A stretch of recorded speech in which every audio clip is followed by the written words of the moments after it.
मी तुमची लाडकी चैताली शांताराम सुर्वे। तर आज आहे आश्रमचा दुसरा भाग। पहिला भाग तुम्हाला आवडलाच असेल तर मला कमेंट करून नक्की सांगा आणि शेअर करा, जास्तीत जास्त सबस्क्राईब वाढवा, म्हणजे लोकांना तिथपर्यंत आश्रमची माहिती भेटेल। ती लोकंसुद्धा तिथे हेल्प करायला जातील। असे कितीतरी आश्रम आहेत, त्यांना तुम्ही सगळ्यांनी हेल्प करा, ह्याच्यातूनच मुलांचं भविष्य घडून येईल। आणि त्याचप्रमाणे आमच्या देव फाउंडेशनचे तर खूपच आभार आहे, त्या लोकांनी एवढी मोठं कामगिरी करत आहेत, तर आम्हालाही त्यात सहभागी करून घेतलं, त्याबद्दल थँक्यू सो मच देव फाउंडेशनचं। तसंच संतोष सुर्वे यांचे आभार आहेत। आणि त्याचबरोबर आम्ही तिथे वाटप केलं सर्व, जसं लहान पोरांना पुस्तकं असो, वह्या असो किंवा हे असो पाटी पेन्सिल, लहान पोरांपासून ते मोठ्यांपर्यंत सर्व देण्यात आलं। खाण्याच्या वस्तू देण्यात आल्या आणि कपडे देण्यात आले। खूप छान असं ते देव फाउंडेशनच्या मार्फत त्यांना भेटलं, त्याबद्दल देव फाउंडेशन यांचे खूप खूप आभार आहोत। त्याचप्रमाणे बघा आमच्या कार्यकर्त्यांचे सुद्धा तिकडे सत्कार करण्यात आले। त्याचबरोबर आमच्या एका कार्यकर्त्यांनी तिथे गाणं गायलं आहे, ते तुम्ही ऐका।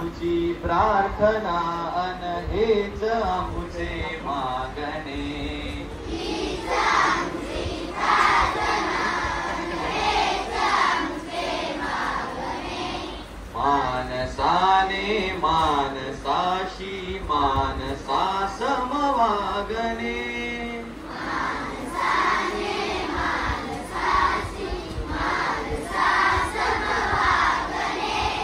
धर्म जाती प्राथमिक मुलं ती प्रार्थना खूप छानपैकी ऐकत होते आणि बोलत होते, तर या मुलांचे खूप आभार आहेत की शांततेत मुलं ऐकत होती। सोबतच त्यांचं जीवन, त्यांचं शिक्षण, या सर्व जबाबदारी तुमच्या शाळेने उचलल्या आहेत। तर आज आपण देव फाउंडेशनच्या माध्यमातून या ठिकाणी आलेलो आहोत। तर देव फाउंडेशनचं ज्याप्रमाणे आपल्याला संचालक सरांनी सांगितलं की वारसा जो आहे तो मध्ये कुठेतरी, देव फाउंडेशन खूप छान फाउंडेशन आहे, खूप हेल्प करतं मुलांना।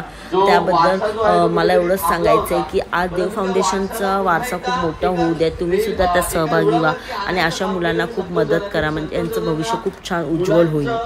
हसू हे फार जास्त महत्वाचं आहे कोणत्याही मदतीपेक्षा, आणि ते जपून ठेवण्याचं काम देव फाउंडेशनने केले, त्यामुळे एकदा देव फाउंडेशनसाठी जोरदार टाळ्या झाल्या पाहिजे।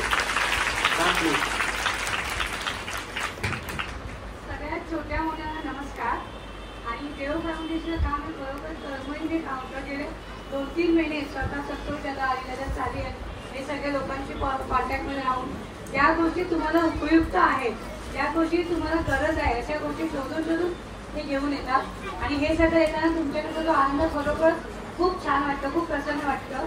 तर आज आम्ही सकाळी जेव्हा पुस्तकं पण केली, इतकी ओढ होती, ट्रेन बस काही कोण पण पोहोचायचंच, म्हणजे इतका आनंद होतो तुम्हाला सगळ्यांना भेटून।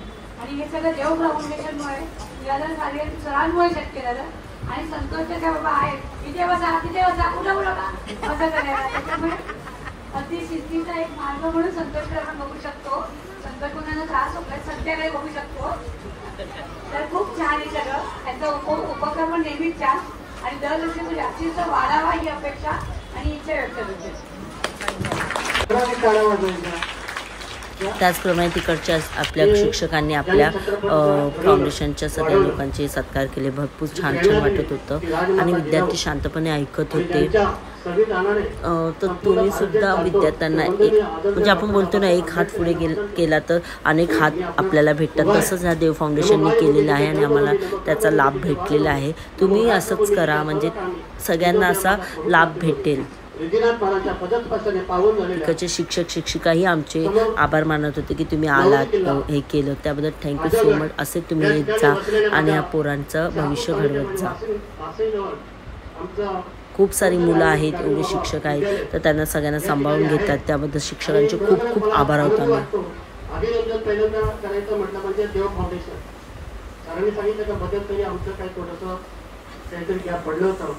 परंतु इव्हॅल्युएशन होतं लागलेलं आणि त्याचा वेळ गेला लग्नावरी मोगरा फुलेला हा खरोखर मोगरा फुललेला आहे। आणि ही सामाजिक चळवळ आपण पहिल्यांदा आदिवासी समाजातील जी मुलं मुली असतात त्याची कळकळ आपण जाणून घेतली। आज वास्तविक आता संपूर्ण महागाई किती वाढलेल्या प्रत्येकाला माहीत आहे, परंतु देव फाउंडेशनच्या वतीने आपण कणकणच्या होईना आज या ठिकाणी विद्यार्थ्यांना वह्या पुस्तकाची ज्या भेट करून तुम्ही नक्की तिथे भेट द्या, तुम्हालाही खूप छान वाटेल तिथे, आणि सहकार्य करा सर्वांना। परंतु दान करण्याची प्रवृत्ती सगळ्यांच्या मध्ये नसते, ए फाउंडेशन बँड्राला आहे देव फाउंडेशन, तर तुम्ही नक्की तिथे भेट द्या। माननीय साठे सर आणि त्यांची पूर्ण तुमचाही हातभार लाभो अशीच माझी विनंती आहे, कारण आपल्याला जाता येत नाही. मग ह्या फाउंडेशन मार्फत आपल्याला तिथपर्यंत आपली मदत पोचवता येते. आणि त्याची पूर्ण टीम शिक्षक वृंद याच ठिकाणी सगळे एकदम जबरदस्त आहे. आणि या ठिकाणी आज आपण आला आणि पवित्रतेपुढं पावनतेच्या त्याच्या हरीचे दास जन्म घेते. आणि खरोखर आज सांगोशी वाटतं की देव फाउंडेशन सारखं फाउंडेशन जे आज त्याची कमिटी ज्या जे प्रत्येक सभासद असेल, ज्या गावामध्ये जन्माला आला, त्या तालुक्यात जन्माला ते गाव धन्य, ते तालुका धन्य. आणि बरोबर आज या ठिकाणी अशा देव फाउंडेशनच्या पूर्ण कमिटीला ज्या जन्म दिला त्याचे आईवडील धन्य, धन्य माता पिता दयाची. आणि एवढेच बोलून मग तिथे असलेल्या विद्यार्थ्यांना सांगण्यात आलं तर कुणाला गाणं बोलायचं, डान्स करायचं तर पुढे या. मग एक लहान छोटा पिटुकला होता, त्याने मस्त अशा प्रार्थना बोललेल्या आहेत, बघा तुम्ही ऐका.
नाव काय? सोनाली विठ्ठल बलप, चौथी. नवीन पहिल्यापासून. हा. तुझ्या घरी कोण कोण असतं? पप्पा, आई, बहीण. पप्पा कामाला कशात आहे? पप्पा कशात कामाला आहे? शेती. ओके. आई? आई कपडे धुवायला जाते. आणि कसं वाटतं तुला आश्रममध्ये? छान. जेवण छान भेटतं? हा. आणि शिक्षक कसे आहेत? मस्त. तुझं नाव काय? सीमा पुंडलिक मालेकर, तिसरी. आश्रममध्ये कधीपासून म्हणजे किती वर्ष आले? बरेच वर्ष झाले. आणि घरी कोण कोण असतं? आई, बाबा, दीदी. पप्पा काय करतात? बाबा कंपनीत जातो, आई खजूर कंपनीत जाते. तुझे शिक्षक कसे वाटतात तुला? छान. आणि तुझा युनिफॉर्म दिलाय? नाही.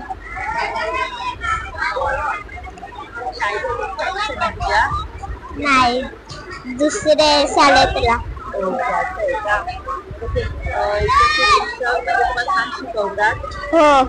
आणि तुम्हाला जेवण छान भेटतं? हो. ओके. काय सांगितलं आश्रमबद्दल? तसंच ते गाणं झाल्यानंतर खूप छान असं त्यांनी छान आहे गायलं, आश्रम. मस्त वाटलं. आणि त्याचप्रमाणे मग काय ना तुम्हाला मी एवढंच सांगते की ह्या पोरांच्या आईवडिलांना पण इच्छा नसते की आपली पोरं आश्रममध्ये राहावी, पण काही कारणामुळे म्हणजे त्यांची गरीब परिस्थितीमुळे, हालाकीच्या परिस्थितीमुळे त्यांना हे असं करावं लागतं. तर मी तिथल्या काही पोरांना विचारलं कसं तुमच्या घरी कोण आहे, तर काही मुलं अशी आहेत की म्हणजे त्यांच्या आईवडील मजुरीला जातात, मग इथे ते फाउंडेशनच्या मार्फत म्हणजे आश्रमशाळेत त्यांना इथे ठेवलं जातं. त्यांचं खाणं पिणं शिक्षण कंटिन्यू राहण्यासाठी आईवडील हे सर्व पाऊल उचलतात.